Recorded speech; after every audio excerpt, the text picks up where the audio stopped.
Par un seul homme, le péché est entré dans le monde. Romains 5,12. Par un seul homme, le péché est entré dans le monde. On voit tout de suite à quoi cette phrase fait allusion.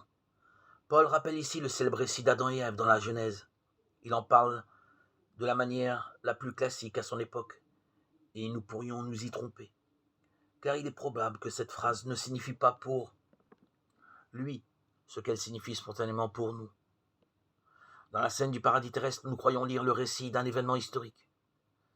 Mais ce récit n'en est pas un, justement, et peut-être ferions-nous mieux de parler de parabole. Car Adam n'est pas un personnage historique, nous le savons mieux d'ailleurs depuis l'apparition au XIXe siècle des théories sur l'évolution des espèces vivantes avec Jean-Baptiste Lamarck et Charles Darwin. Alors comment comprendre cette fameuse phrase « Par un seul homme le péché est entré dans le monde » ?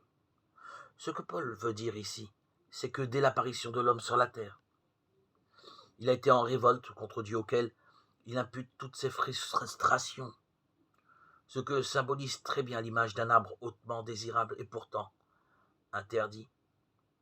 Mais poursuivons la lecture de Paul. Par un seul homme le péché est entré dans le monde et par le péché est venue la mort. Là encore, nous risquons un contresens, car pour lui, la mort dont il est question n'est pas la mort biologique, mais la mort spirituelle, la rupture de l'alliance avec Dieu. Lorsque le prophète Habakkuk dit « Le juste par la foi vivra » Habakkuk 2, verset 4, il ne prétend pas que les justes échapperont à la mort biologique.